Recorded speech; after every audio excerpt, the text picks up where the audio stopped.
Hello and welcome to Heartlight Vedic Astrology. I was going to go through the Vedic Astrology or Jyotish analysis for the birth chart of Benjamin Netanyahu, the current Prime Minister of Israel. So if you're interested, yeah, I decided to go down that rabbit hole so we can see what we see. Again, this isn't really about politics, although he's a political guy. It's just he's a major world figure on the world stage right now, and I was just curious. So this is what I found. I thought some of you might be interested to see. A note beforehand, the information presented here is for educational purposes only and should not be considered medical, financial, professional, or life advice of any kind. If you are in need, please contact an appropriate professional for support. And then I would go ahead and take a minute or two to read the rest of this disclaimer. If you're new to Vedic Astrology or Jyotish or my videos, all of my teaching videos on this subject are in my concepts playlist, so you can find them all there. And whenever you see a double asterisk in one of my talks, that means there's a teaching video on that subject. So if I mention, there's a lot of jargon and technical words and things like that in Vedic Astrology, especially when I toggle back and forth between English and Sanskrit. And so, again, if you see a double asterisk and you're like, what's that? There's a video on it. So you can go there if you're interested in learning more. So for this particular talk, most of my interpretation videos, they incorporate a lot of concepts, and this is no exception to that. So these are the list of videos I would suggest watching before this one, if you're totally new to it, or again, if you want to, as you're going through the video and you're like, oh, I'd like to know more about whatever that is, here are the videos I'd look at. So North, South, and East Indian style charts, introduction to navigating a birth chart, the lagna, ascendant, rising sign, first house, those are all different names for the same thing, introduction to the constellations or rashis, constellation categories, planetary aspects, natural benefic and malefic planets or grahas, nakshatras or lunar mansions. For this particular talk also, lunar and solar eclipses, also known as Chandra and Surya Grahan in Sanskrit. And then I have a whole playlist, planets and grahas playlist, where I talk about I have videos on each planet and the symbolism of them. And especially in this talk, you'll notice that I talk a lot about Mars, Moon, Sun, Saturn, Mercury, and Ketu. So if you don't know those planets or what they symbolize, you might find those individual videos on the planets and their symbolism helpful. Okay, so let's take a look at Benjamin Netanyahu's chart, or at least try to get at a chart. That's really the first step here. So he was born on October 21st, 1949 in Tel Aviv, Israel. The thing though is that if you look on the internet, there are a bunch of different birth times for him potentially, and they range, the ones I found, range from 9:30 in the morning till 10:30 in the morning, Tel Aviv time. So I have a chart here that is based on the average of 9:30 to 10:30, so 10 a.m. And you can see in the top, there's a little, in red, you can see Rashi D1, 8:55 to 11:55. So that's the time frame in which this rising sign, or ascendant, lagna, first house, they're all different names for the for the same thing. If the 10 a.m. Average works, we would at least have the right lagna, rising sign. And even if we're in the range of 8:55 to 11:15 in the morning, we would have the Scorpio lagna. Okay. But I don't know. I mean, that wasn't enough for me. I like to be very precise if I can. So I kind of looked at this a little bit more to see if I felt like that was the best way to go. Because there are other ways to potentially get at a birth chart. So, but at least initially I looked at this just to see what I could see, and I'll go through that with you. So again, this lagna, Scorpio lagna, works between 8:55 and 11:15 in the morning. So that in itself potentially is very useful information, because Scorpio lagna people tend to be very intense. Their ruling planet is Mars. Mars is an intense planet. It's a fiery planet. It's also a planet that represents things like innovation, rebelliousness, when they're out of balance, potentially violence, anger, irritation, that sort of thing. So, maybe. The other thing is that, again, if this chart is vaguely correct, or at least the lagna is correct, you see that you have Mars in the 10th house, and that aspects 4 houses away into the lagna, bringing strength to the first house, because Mars is in its own sign. And that would also mean that this person as a whole, physically and mentally, their personality is Mars dominated. Okay, and we do have Venus there, but again, Venus would be encased. It has Mars on it, and it's in a Martian sign, Scorpio. So Venus, for this person, for him, would be, again, really dominated by Mars. So again, if we're assuming, if we're looking at this and we assume that the Scorpio lagna is correct, this is kind of the base, okay? But I just kind of kept going to see, again, where things landed, just to see, what's the likelihood, because again, these planets are all moving. So let's keep going here. So then I looked at what were the potential mahadashas, or the planetary periods of this person. So if Netanyahu was born between midnight in the morning, 12 a.m. in the morning of October 21st until 6 a.m., he would have been born in a moon mahadasha. Okay. If he was born between 6:01 and midnight of October 21st, he would have been born in a Mars mahadasha. Okay, so he was either born in Moon or Mars mahadasha. Either way, that's informative, right? And more likely, again, just statistically speaking, he was probably born in Mars mahadasha, which again brings us back to the planet Mars and all the things it represents potentially. If he is a Moon mahadasha person, though, you can see in this chart is that Moon is with K2 and with Mercury, and they're all sitting in Mercury's sign of Virgo. So that is also potentially important if he did happen to be born in the first 6 hours of the day, because the moon is, challenged here. Because it's with K2, it's very close to K2, it just passed K2, cross K2, and it's kind of contained by this strong Mercury. The other thing is that if you notice, the moon is heading towards not only being new as it comes closer and closer to the sun, but all of this, there's actually a solar eclipse that happened this day. So actually Netanyahu was born on a solar eclipse. That's a lot of challenge for the moon, and again, the moon represents emotions, and the moon represents the emotional mind, the intuitive mind, the mind in general. All right. So again, either way, whether we're looking at a Mars mahadasha born person or a Moon mahadasha born person, neither one of them is giving me this indication that this is somebody who was born in a lot of peace, yeah, if nothing else, right? Okay. So let's keep going. What else do we see? So if we're looking at the current period mahadasha for Netanyahu, again, if we're not taking this 10 a.m. average time for granted here, we're assuming that.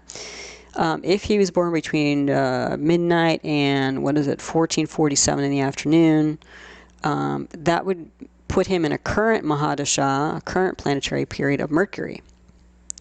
If he was born after that, between 1448 and 2400, that would put him in a K2 mahadasha currently. So that's what, 247 thereabouts. So it's almost 50-50. So he could either be in Mercury or he could be in K2.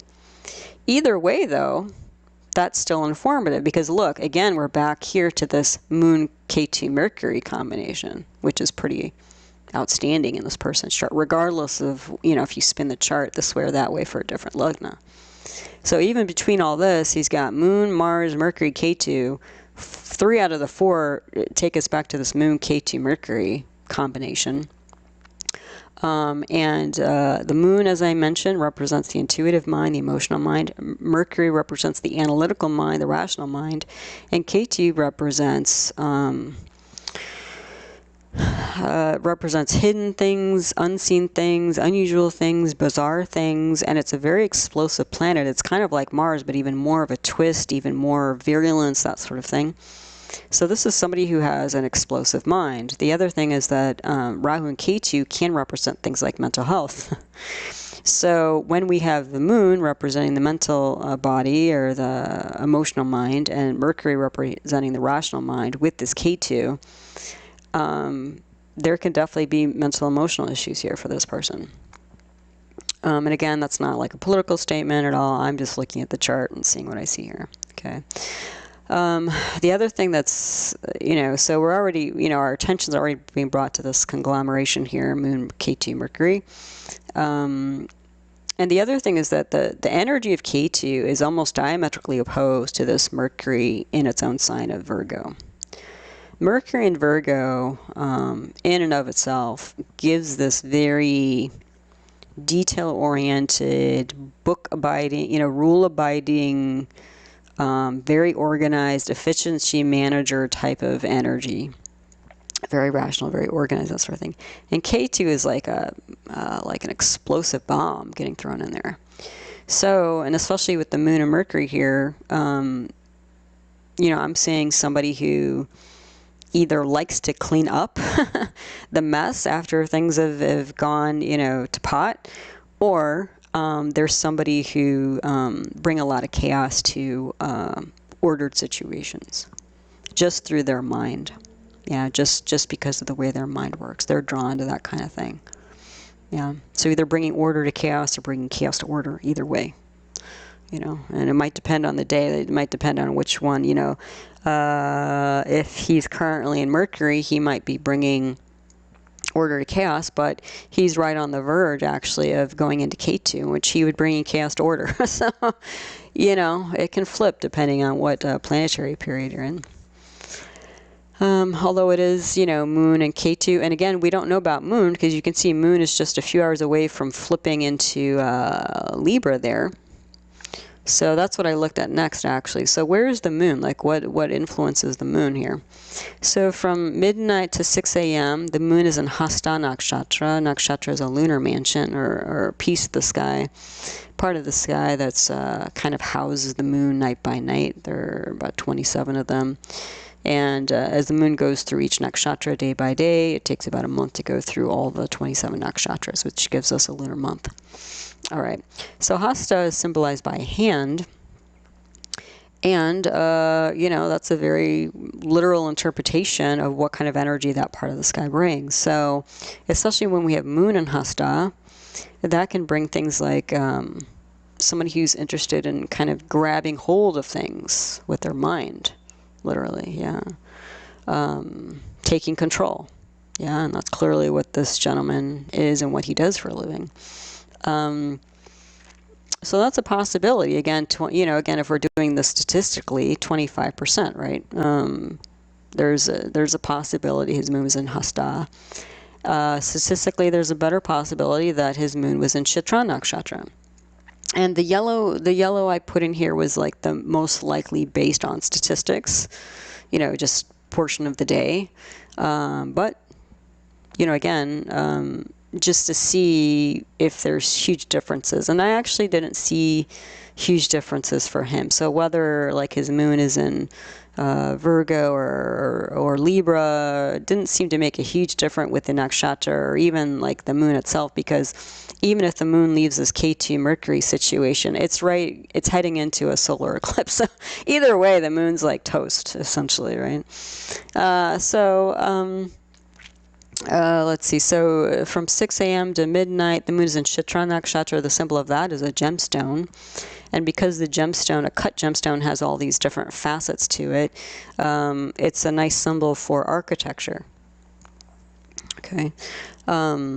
So, and structure, which again, regardless of whether the moon is in Hasta or Chitra, this is somebody who's interested in structure. He's interested in taking control. That's just the way where his mind gravitates towards. So what about the Rashi or constellation? Well, from midnight to 1630, the moon is in Virgo or Kanya with this K2 Mercury thing going on here. And from 1431 to 2400 hours, a moon is in Libra. Again, either way, this moon is toast. Yes. So, you know, I don't know. So it didn't seem like the moon really changed that much. The other thing, what this tells me is that if I wanted to, sometimes what you can do if you can't, you know, figure out with a Udaya lagna, which is the physical lagna, that's the physical rising sign for somebody. Another method you can take is you can check out their Chandra lagna, which is their moon rising chart. But because the moon is like right about to cross, you know, Virgo to Libra, that didn't seem very reliable to me. So you'll see on the next slide what I did. But again, to reiterate, he was born on the day of a solar eclipse, or Surya Grahan. And again, I have a video on that, so if you want to learn all about, you know, the astronomy of solar eclipses and what that all means and stuff like that, there's a whole video on that. But the solar eclipse happened from 21:15, and this is Tel Aviv time, 21:15 in the evening till 1:09 a.m. the next day, October 22nd. That's the time range of the exact solar eclipse, the exact conjunction between the moon and the sun. Probably luckily, you know, because he's a pretty intense guy, regardless of whether you agree with his politics or not. Luckily, this solar eclipse was mostly only seen in Antarctica. Because if it had, you know, if the range of the visibility of the solar eclipse was like through the Middle East, then, you know, that might have added even more intensity, which I'm not sure this gentleman needs. And the maximum point of the solar eclipse was 23:12 in the evening. All right. So, yeah, so, you know, that in and of itself is going to bring a lot to this gentleman's chart. The other thing that's interesting about this chart, and again, I haven't really dug that deep, but if we're just looking initially to see what we see, he's actually currently recreating a lot of the current sky pattern. So what is he recreating? Let's see. We've got Rahu and Ketu just recently transited to Pisces, or Meena in Sanskrit, and Virgo, or Kanya in Sanskrit. So you can see I circled here Rahu and Ketu in this sort of dark gray. He's recreating this right now. So he has a Rahu Ketu return. He's going through that right now. What else is he recreating? Well, he's got Saturn and Mars together in Aquarius by aspect. And literally, Mars just transited into Scorpio on the 16th, so 2 days ago at the time of this recording. So Mars is in Scorpio, and it aspects 4 houses away into Aquarius. And currently, the sky pattern, Saturn is sitting in Aquarius. So he's recreating this Saturn-Mars and Aquarius situation. And that's going to mean Saturn is very strong for that house, whatever that house that is ruled by Aquarius. Yeah. What else is he recreating? The sun in this chart is in Libra or Tula, where it's debilitated. And literally the sun was in Libra all last month, and just literally 2 days ago, right after Mars transited into Scorpio, the sun transited into Scorpio. So when I started this, putting this talk together, not at the time of the recording, sun was also in Libra, where it's debilitated. And what else? That Mars in Scorpio, where we currently have that. So, and, you know, he has the Mars and Scorpio by aspect based on this chart. So that's a lot of recreation. So that in and of itself may be part of why he's such a prominent figure on the world stage at the moment. All right. All right. So what else? What else? Let's look. So what did I end up doing? Since I didn't trust the moon to create a moon chart, and I was getting all these potential birth times for him, so I wasn't sure about the Udaya lagna, I decided to go for the Surya lagna, or the sun rising chart. Because the sun seemed like clearly in whatever chart that was, or the day it was, the 21st of October, 1949, the sun was clearly in Libra. So I went with that. And you can't, it's not exactly the same, but you can still get a lot of important information about somebody that way. So, and also I looked at his, some of his information on the internet, and there wasn't a whole lot of personal information. It was all, he's just been mostly a military political guy all of his life. I frankly don't know anything about Middle Eastern Israeli politics. I mean, I'm just an astrologer, so most of it I was reading, I'm like, I don't even know what this means, so I couldn't really use it in any significant or meaningful way. And again, I'm just trying to look at the person here to see what we see about him. So I went with the Surya lagna chart. And this is the Surya lagna chart here on the left. And you can see the sun is here in the 7th constellation, or Libra is his rising sign, lagna, first house, ascendant, all different names for the same thing, right? And then I have this big kind of wide lavender, pink, purple arrow. So with a question mark, because again, if he was born earlier in the day, you know, before noon, the moon was in the 12th house. But if he was born later in the day by some chance, and that's not entirely unlikely. If you saw my video on Coco Chanel, I mean, going through her chart and finding a true birth chart for her was like just, you know, it was a lot to go through, because she was somebody who used to fabricate a lot of you know, untrue facts about her childhood, because she was trying to impress people and hobnob with, you know, influential and affluent people, and she didn't want people to know that where she really came from, and she grew up in poverty and all this, and was a I think she was born out of wedlock and all that. I don't know how much that mattered, but it mattered to her. So anyway, so the moon, even though here it's in the 12th house, it could very well be in the 1st house. Either way, I don't know that it makes a huge difference either way, but, you know, just to keep that in mind. So what do we know about this lagna? Because again, the lagna, we always start there, because that will, the energy of the 1st house will really kind of reverberate through the rest of the chart. Okay, so Libra is a movable air sign. It means it's very active, and an air sign means that this person primarily works in the realm of ideas, as opposed to like an earth sign who deals mostly with the mundane world, or a water sign who deals mostly, kind of has a filter mostly through emotions to deal with life and work through life and navigate through life, that sort of thing. Okay, sun is debilitated in Libra. Okay, and again, the sun represents a lot of important things for somebody. So the general health, general well-being, general vitality of somebody. And, you know, also, since he's a political leader, actually, you know, things like being the president, being the king. So just even that, being in a debilitated position, I think is significant for him. The sun is in Chitra. Again, that's symbolized by a gemstone. So again, we're thinking structure, architecture. So he's a king of structure, architecture, yeah. Maybe the moon, again, the moon, probably Chitra, maybe Hasta Nakshatra, so maybe the moon. If the moon is in the lagna, so maybe he was born in the evening instead of the morning, he would have the sun and the moon going through the solar eclipse right in his lagna. And even though the sun's debilitated, and even though the moon is new and going through an eclipse, which makes it very weak, just the fact that he potentially has the sun, the moon, and the lagna lined up will give him a certain amount of strength,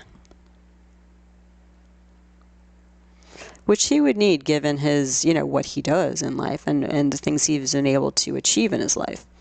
I mean, he got his, was it MIT? He went to MIT and Harvard and did like a 4-year program in 2 years, and he got his, was it an MBA or degree in economics, as well as an architecture degree. So he literally studied architecture, which is not surprising because he has so many planets in Chitra. What else did he do? I think it was also thinking about degree in poli-sci, you know, political science or something. I don't know. Anyway, he's got pretty strong academic credentials, this guy. and again, despite the sun being debilitated and moon not so strong, he somehow managed all this. And he's like, you know, even if you don't agree with him or how he goes about things or what he does, he still managed to get to the top, you know, and be prime minister, I think 3 times for Israel now, and the youngest ever, something like that was what I was reading. So he still was able to push through all of this. So there's something there. The other thing is that in the Surya lagna chart, we have Saturn in the 11th house aspecting onto the first house. Saturn's in Purva Falguni. So Purva Falguni, the symbol of that is a hammock. And Purva Falguni is all about enjoying life and entertainment and the finer things of life and that sort of thing. So even though Saturn is a planet that represents like old things and obstacles and delays and antiquity and structure, again, more structure, there's an enjoyment to it. He enjoys it, you know, and clearly he did, because he spent his whole life doing this, and he even wrote like 3 books on like terrorism and things like that, which, you know, we'll get to that because that's coming. But yeah, so even though this clearly is a very intense person with an intense life, they like it that way. The other thing is that I circled here in red Saturn and Mars. So because Saturn and Mars are in the same sign, that means that they're in sambandha. Sambandha means that they're tied together. So their energies blend. So wherever Saturn goes, you're going to get a bit of Mars with it. And wherever Mars goes, you get a bit of Saturn with it. And both of those are outer planets, meaning they're very far from the sun.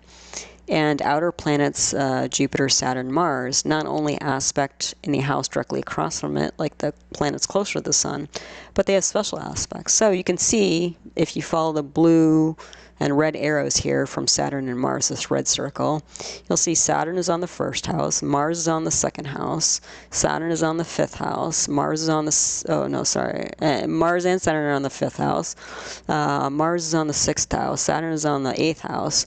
So let's see, 1, 2, 3, 4, 1, 2, 3, 4, 5, 6 houses out of 12. Half of the houses have this like Saturn-Mars combination energy on them.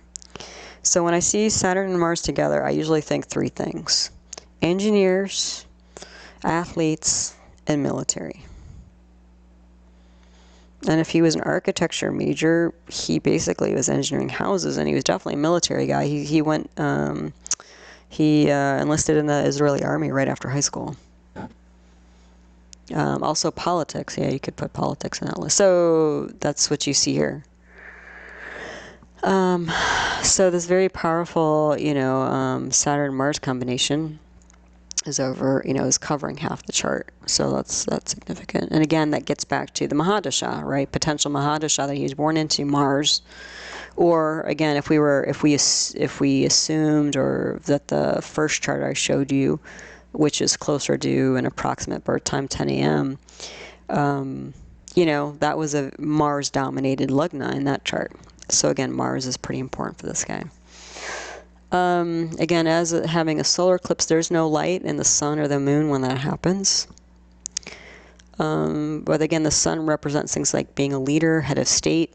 But because it's debilitated, there's instability there. And the moon being, you know, sandwiched. I mean, even if the moon wasn't this close to crossing from Virgo to Libra, look at what's surrounding the moon. You got Sun on one side, K2 on the other.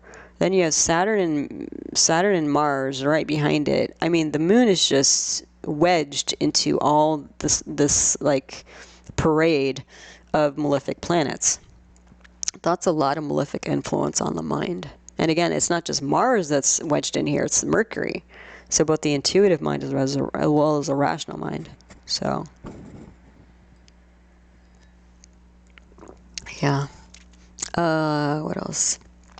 But there's power here for sure. And he enjoys it. He's, you know, that's his wheelhouse. You know, that's what he likes to do. You know, it wouldn't be my cup of tea, but you know, we're all different, right? So, The other thing with this Saturn-Mars combination, this is going to be somebody who's strict, demanding, traditional, also, and it's like weird combination of being fearful at times but courageous at times. Probably always on the defense, I would guess. And then let's see, so in this chart, the lagna is Libra, so the ruler of Libra is Venus, so that's the lagnatia, the ruling planet of the chart. Venus has gone to the second house, and it's in Jyeshta nakshatra. So Venus in the second house, Venus represents things like passion, loved ones, romance, finer things of life, arts, the arts, vehicles, pets even, you know, all the kind of extra stuff, yeah. Now, the other thing I was going to mention is that, you know, in Western astrology, when you see a Libra lagna, you kind of, as far as I know, again, I'm not an expert on Western astrology, but in Western astrology, Libras are considered very interested in keeping balance, like maintaining balance and that sort of thing. So they tend to be very averse to confrontation. The description of Libra in Vedic astrology is quite different. Actually, Librans are considered, in Vedic astrology, are considered to be a bit rebellious. So that's very different from one system of astrology to the other. So even if he's not a Scorpio lagna, you know, which is always, you know, like, you know, bring it on type of energy, like, you know, bring it, you know, bring it here, you know, not afraid typically, Scorpio people, very defensive, but this may potentially, he's still got some rebelliousness here. Yeah, and not only that, but again, Venus is wrapped up, is encased in Martian energy. So even if he doesn't have Mars in the lagna, he's got Mars all over the lagnatia. Both the planets aspecting it and Venus is in a constellation ruled by Mars. So it's a very Martian, you know, potentially violent, vigorous, courageous Venus. The other thing is Venus is in Jyeshta nakshatra. Jyeshta is symbolized by a talisman. And so there's this, like, again, protective energy around that. And Jyeshta can symbolize things like law enforcement, which is essentially what he does. And so what I was getting from this is it's like this very protective, tough love type energy. And this is all going on in the second house. So this is the Artasthana. This is an Artasthana, or house of wealth. So, and wealth can not only mean like money, you know, and finance and things like that, but also like material things, tangible things like family, loved ones. So there's this like tough love energy coming from this. And also like, you know, you could see it as a protective elder. Like there's this Venus and Jyeshta. Jyeshta can represent like an elder person, like in a clan or in a family, or like an older sibling or something like that. So that you'll see that carries through other parts of the chart as well. Okay.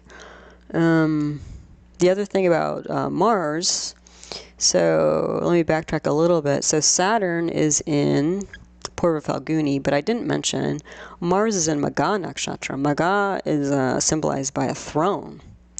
So we're talking like leadership and stuff like that. So Mars represents the commander-in-chief of the army, and it's on the throne. So this is like a military leader. I mean, this is not like somebody like who, like what, I don't know, was Ronald Reagan, I think, went to the military, but he was like a, you know, he was an actor before he became president of the United States. This guy, you know, he, like I mentioned, he went into the military right after high school and served in several campaigns and was shot several times, I think. So he was right on the front line. And so this is actually a military leader, yeah. And also the second house represents speech and leadership. So Mars brings a very passionate type of energy, especially when you get Venus and Mars together. But this is a Mars-dominated Venus. So I also kind of, you know, again, the different words percolate in my head when I start to look at charts. The other thing I saw here, besides like kind of tough love, was love is a battlefield. And so that may also be an important kind of layer to his psychology.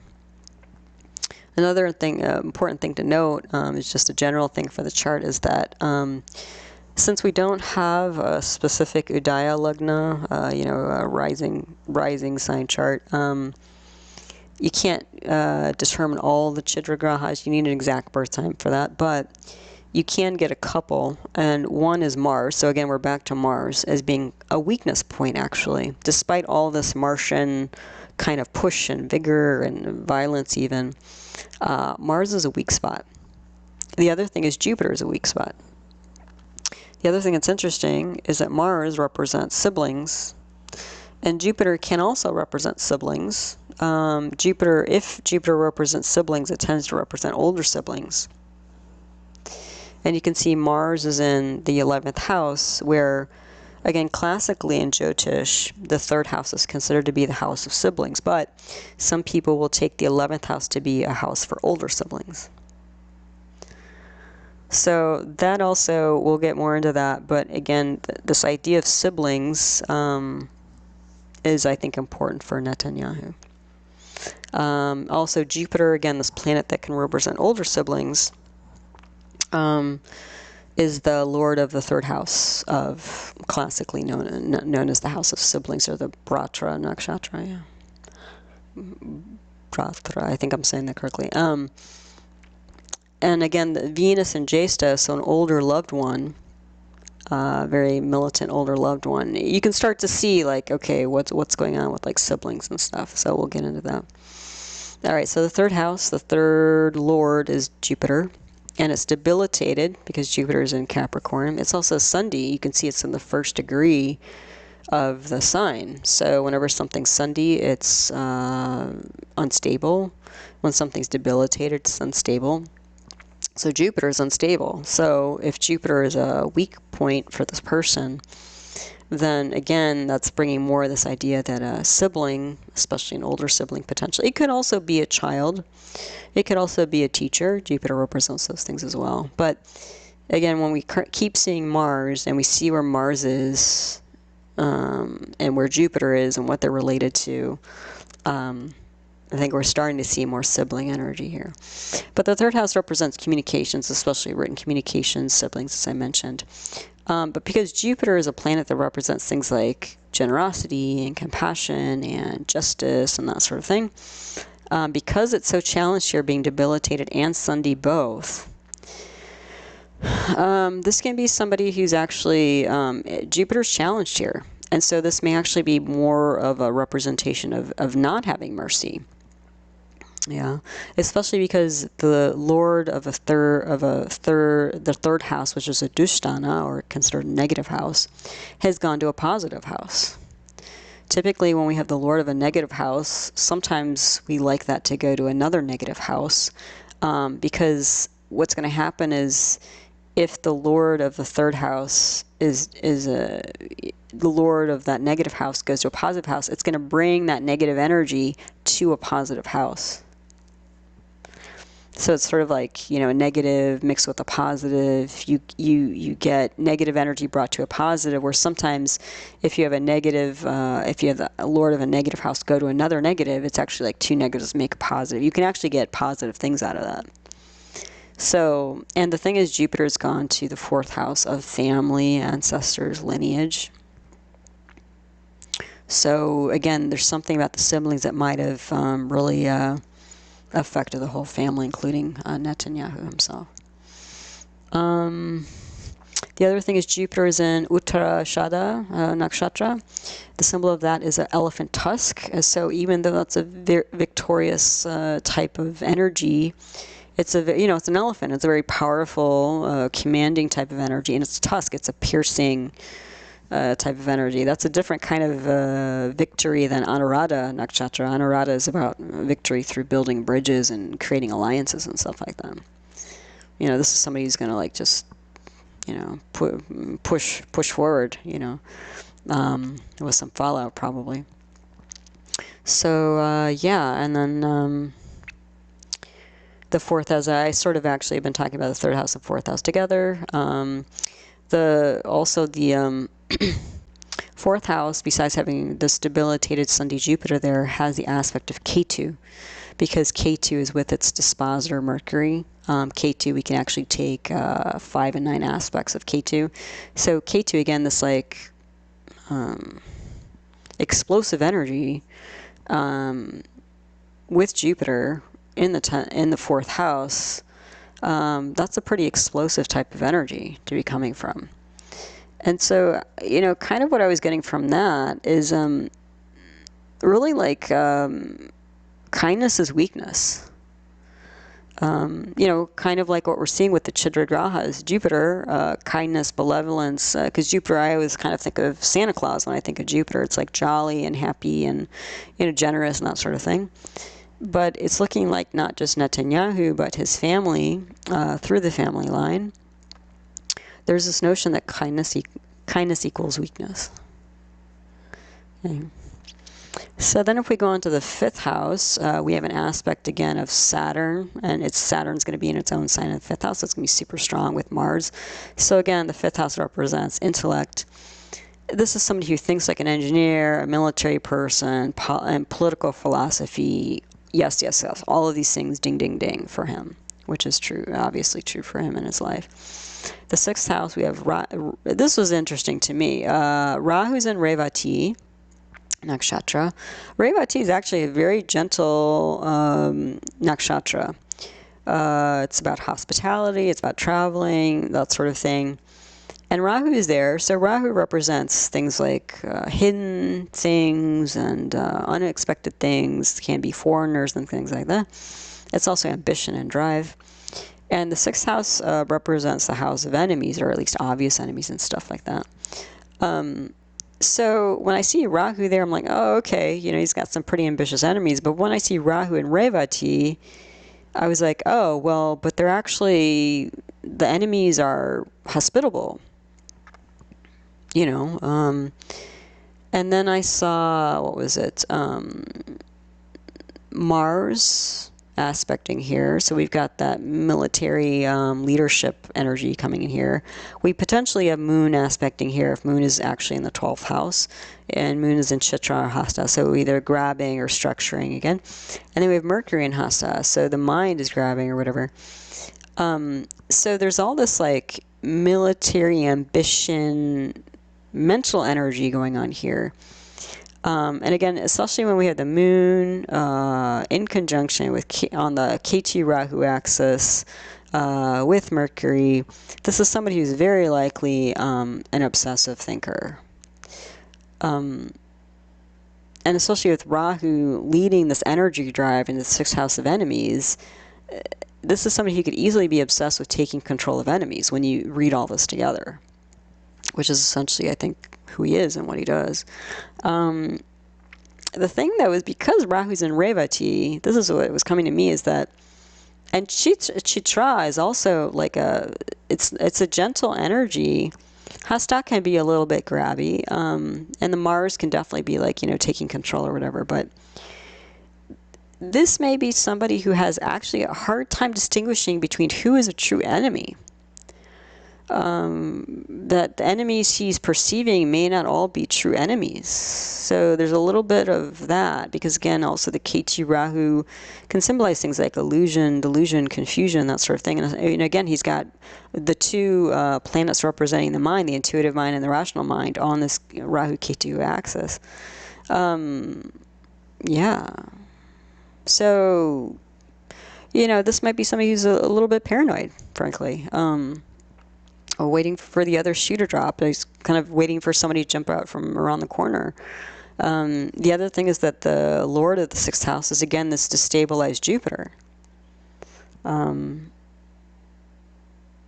So, you know, again, it's this, you know, show no mercy type of thing towards enemies, but are they all enemies? I think that was the question I had based on what I'm seeing here. And he may have a hard time distinguishing who is the true enemy and who isn't. So this next slide here, this is essentially the same chart with different, we're just going through the rest of the chart, so the details are a little bit different. But so let's move on to the seventh house here. The 7th house lord is Mars. So again, we have this military commander energy, leadership energy. And the sun that's debilitated in Libra is now aspecting here into Aries, where it's exalted. So that's going to be a very strong 7th house, a very fiery 7th house, because Mars and Sun are both fire planets. The 7th house represents things like independent business, partnerships, including spouse, or spouse-like relationships. So, and business partnerships. So independent business partnerships, very strong, powerful here. And again, maybe the moon, if the moon is in the lagna or with Sun and Libra. And the work here, is somebody who's working to govern people when we combine Mars, Sun, Moon. Because Sun is the president and Mars is the commander-in-chief, or you can think of Sun as the king, and you can think of Mars as the CEO, you know, the hands-on leader, that sort of thing, either way. But all this leadership energy in the 7th house. What's also interesting to me, I found with a lot of state leaders around when I looked at their charts, it's funny to me because I guess I assumed before I saw enough of these that their 9th house would be particularly strong because the 9th house represents government. But what I found with the heads of state is that they usually have a stronger 7th house because in a way they're kind of consultants. Like Netanyahu, he's been prime minister of Israel I think 3 times, so he's been like in and out. It's like a revolving door. And then at least in the States, you know, at least when I learned a little bit about, you know, political jobs and stuff in the United States, there's sort of like 2 tracks. There's like the kind of day-to-day track where some people get a government job and their job is like to keep things stable. And then there's like the political track where, you know, if you really, like in the States, if you really affiliate strongly with like the Democrat leadership in charge or the Republican leadership in charge, when that leadership changes, when it's either Republican or Democrat and it switches or whatever, there's a whole part of the government that switches as well, and they kind of sit off on the sidelines for a few years doing whatever they do, waiting for the political tide to change so that they can come back in. So they're kind of in and out. It's like a revolving door for the political people who are aligned with the political line of the government. But there's a whole, you know, probably the majority, I'm guessing, I don't know for sure, I'm guessing that at least in the States, the majority of government workers are in this more I do the day-to-day work, and I keep, you know, the system going, and, you know, I work through all the red tape and that sort of thing. I work through the bureaucracy and all that kind of thing. So this is somebody who's almost like an independent leadership consultant, is what I'm saying here.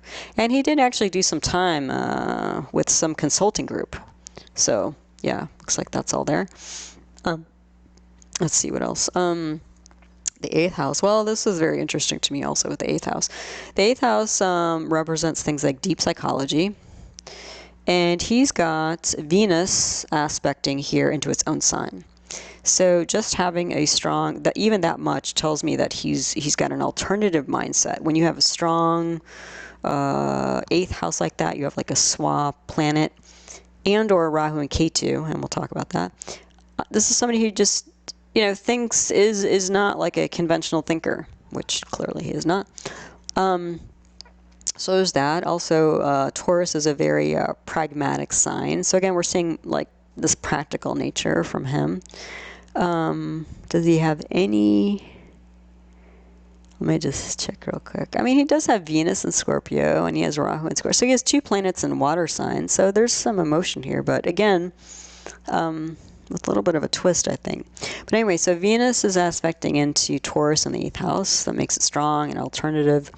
Jupiter, this debilitated Sunday Jupiter, is also there. So, you know, usually I would start thinking, oh, Venus and Jupiter, the 2 benefics, you know, they're aspecting into his 8th house. Okay, this is a very benevolent-minded person.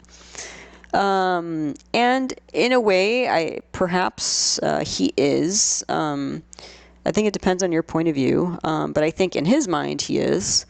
But the thing is, he also has this, like, you know, explosive Ketu aspecting in here, kind of blowing that up in a way. And he has Saturn aspecting here, so the planet of structure, antiquity, delays and obstacles. And Saturn is a separatist planet, and Ketu is as well. So again, it's like this weird kind of juxtaposed mix of benefic planets with separatist planets. So, you know, again, there's this almost sort of, and we'll see it in the 9th house as well. This, what I was getting was like rejecting kind of softness was what I was getting here. Rejecting kindness, like, yeah, you know, because again, this person's stance is different than that. So again, you know, more of this tough love, no mercy, rejects and does not trust, softness, kindness stuff was going on deep in the psychology, not just his intellect, like the top of his mind, but deep in his mind. And also loss of people, loved ones. So again, we're bringing this Venus, Jupiter, again, loved one, Venus, Jupiter, maybe older sibling, loss of them, death of them even. K2 can be explosive separatist. Saturn can represent death. So again, potentially also this loss of an older sibling, we're getting that, deeply affected this Netanyahu. Yeah. Okay, so, you know, deep, you know, unusual psychology there. The 9th house, the 9th lord is this Mercury, that's with K2 and possibly the moon. Even though the Mercury is strong, there's gonna be all this kind of, you know, twist, a bit evasive, a bit elusive type of mentality. And Mercury going to the 12th house of losses here. There could be losses related to father, to government. And again, this mixture of this explosive K2 with Mercury in its own sign. Again, Mercury being a very, especially in Virgo, being very pragmatic, organized, efficiency manager type. You know, again, I'm getting this energy of like rejecting safe, structured plans. Almost like anarchy, revolution, anti-status quo. So we're getting this, you know, through not only the planets, the way the planets are lining up with each other, but the houses. So there's just kind of more of the same energy, really. Then the 10th house. The 10th house lord is the moon, which we know is challenged here. We have this aspect from this debilitated, Sunday destabilized Jupiter. So even though Jupiter is exalted in Cancer, the moon is very challenged here. So it's like sifting sand, even though, again, the 10th house represents career and fame, and he clearly had a pretty outstanding career, again, regardless of whether you agree with what he accomplished or not, or how he went about it. He's still, you know, got his own Wikipedia page. I guess that's a claim to fame these days. You know, he still managed to get to the top and, you know, create some level of fame for himself, whether positive or negative. But there's, again, going to be this edginess because Jupiter is so destabilized and the dispositor of the 10th house is destabilized. So I could just see that there are going to be moments of appreciation by people who have a similar mindset to him, but even his own people will find that he's, I think, quite harsh, and there will be sudden loss of public support because, again, when the moon is eclipsed, the moon represents the public.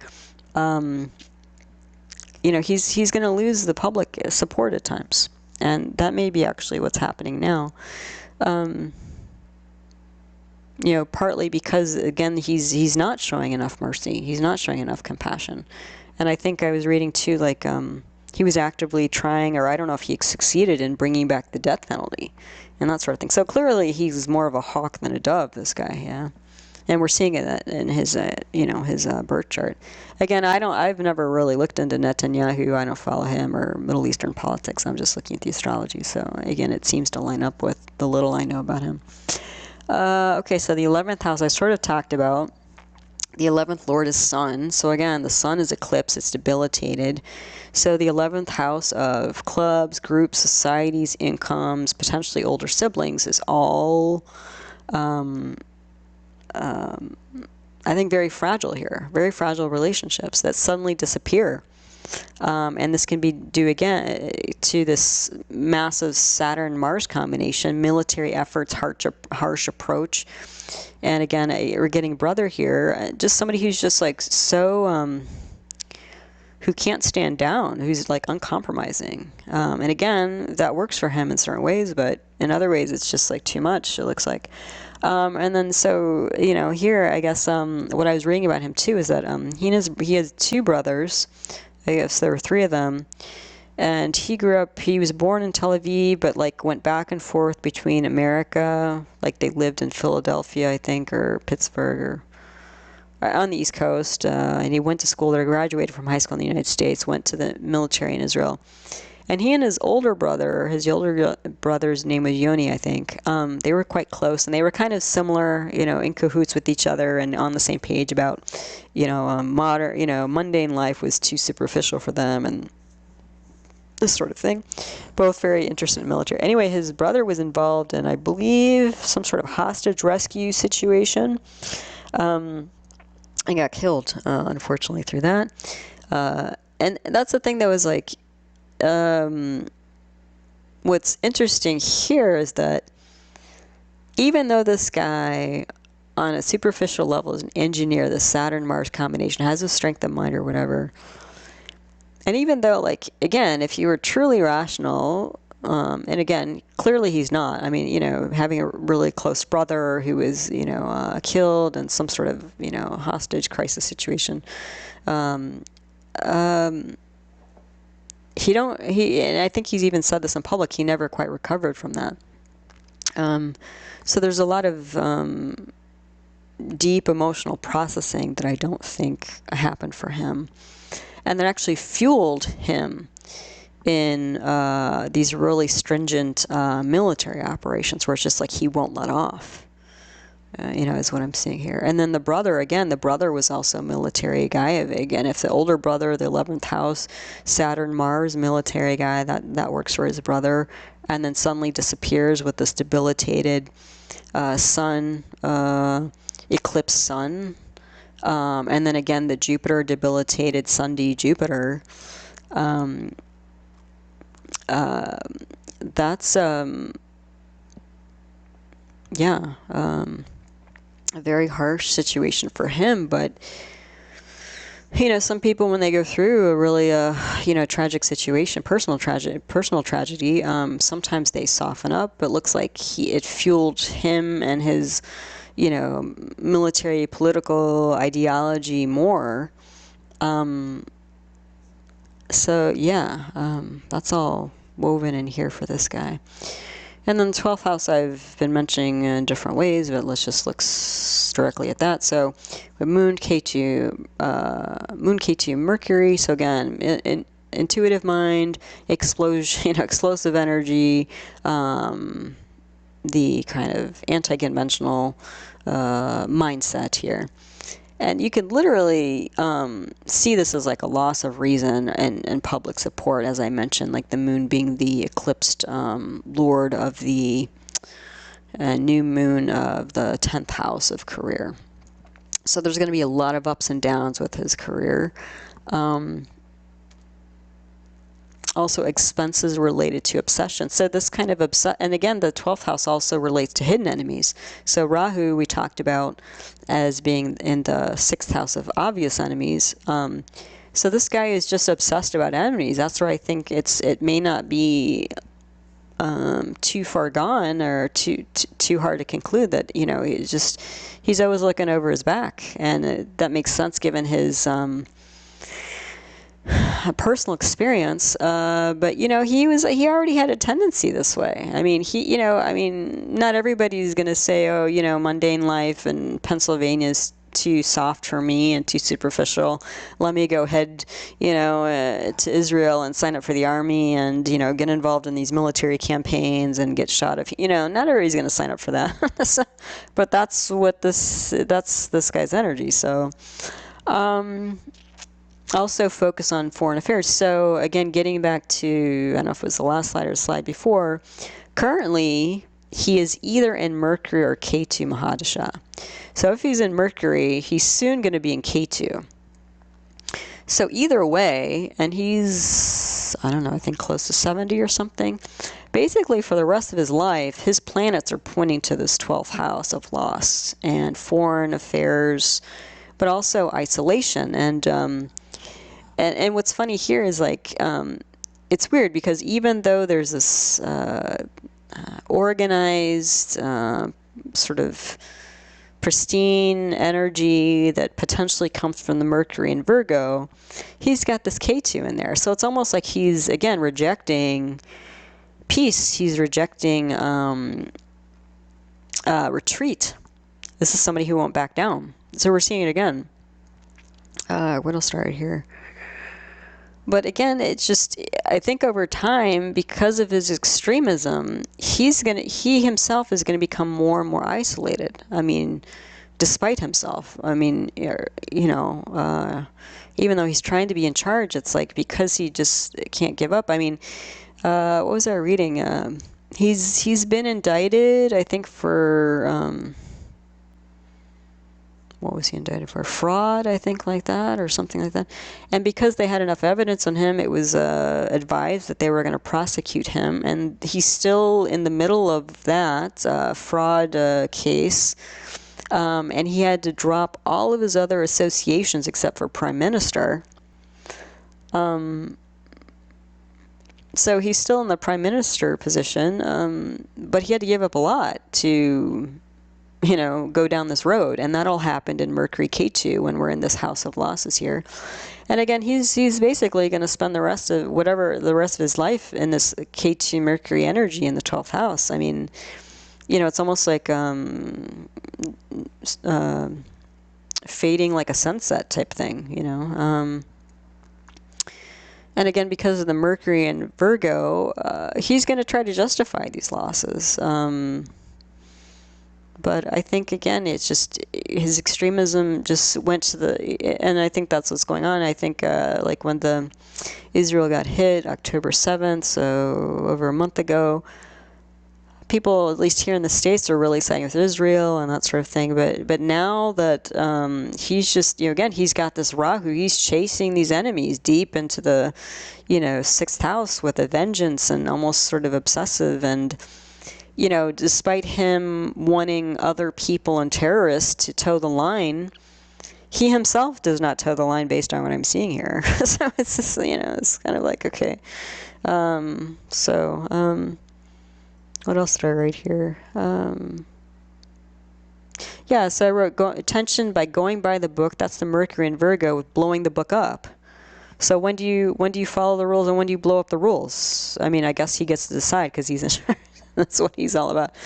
And then you do get this studied architecture at MIT in a foreign country. So again, all this Chitra energy in the 12th house of foreign places. You know, he studied architecture overseas in the United States.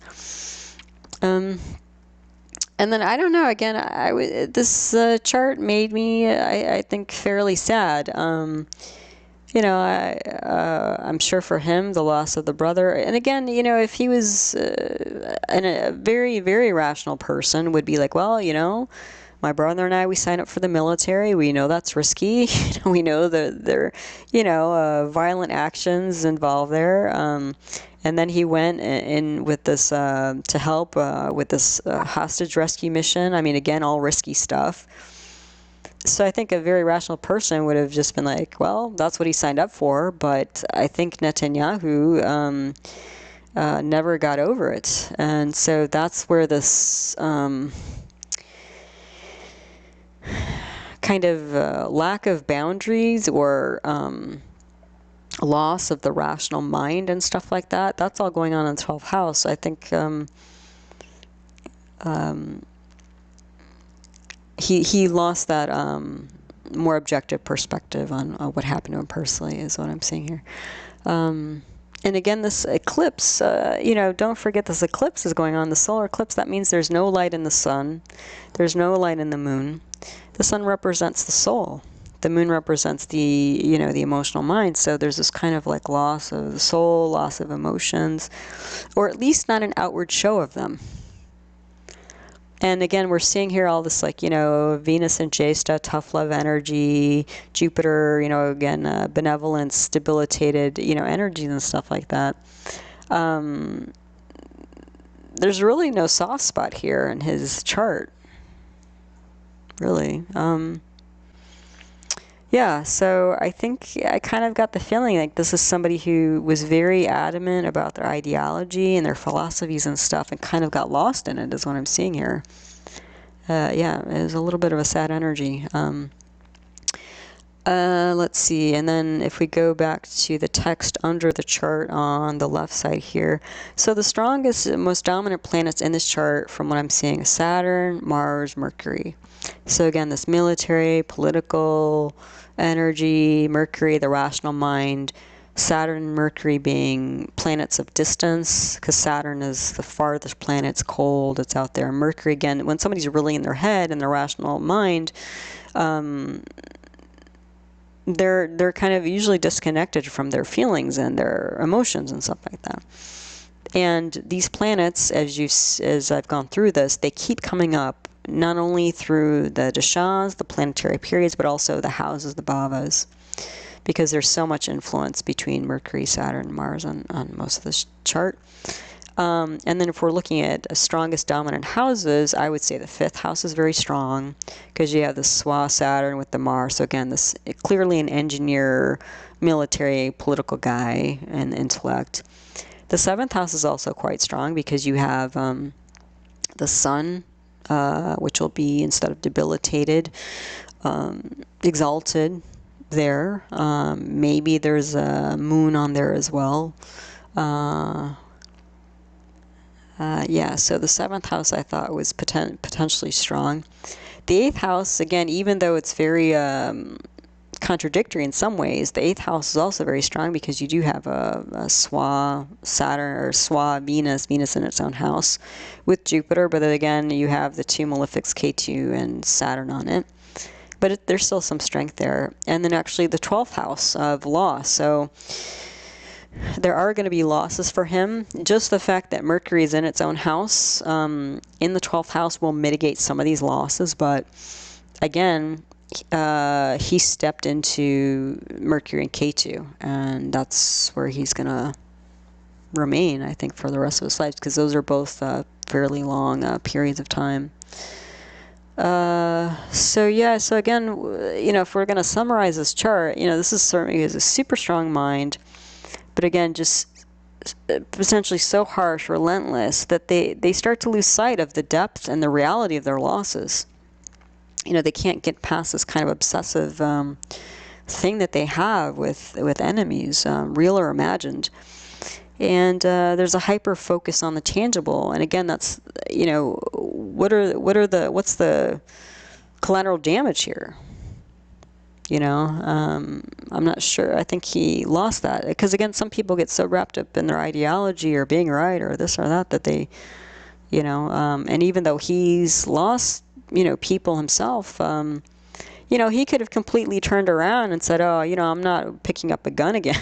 I'm going to go meditate and up in the Himalayas and, whatever. But no, he just kept going harder and stronger, it looks like.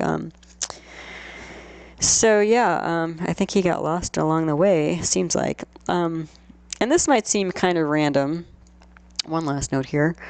At the very end of his information I was reading about him, it said that he had a right bundle branch block that was either discovered or he had surgery on in 2023. So this year, a right bundle branch block, if you're not familiar with it, it's a medical term. Essentially what that means is the electrical system, the nervous system innervating the right side of the heart is not working properly. So he's not getting appropriate electrical stimulation to the right part of the heart. So the heart doesn't pump, pump properly. So he had a pacemaker put in. And after reading about him, I was just like, that just seems so, I don't know, how would I say, like, synchronistic, or I don't know if you've ever heard of this woman, Louise Hayes, or Hayes. She's wrote a bunch of different books on like the symbolism of medical conditions and things like that. So if part of what I'm seeing here in this chart is somebody who had a personal loss, but rather than that leading them in a direction of more compassion and that sort of thing, led them to more harshness, more relentlessness, because they couldn't really deal with the emotions or didn't process them or whatever. Essentially their heart kind of stopped, the emotional heart, not just the physical heart, but their emotional heart. And also the sun in anybody's chart also, besides representing the general vitality and health of somebody, represents a heart. And the sun is debilitated here, and it's eclipsed.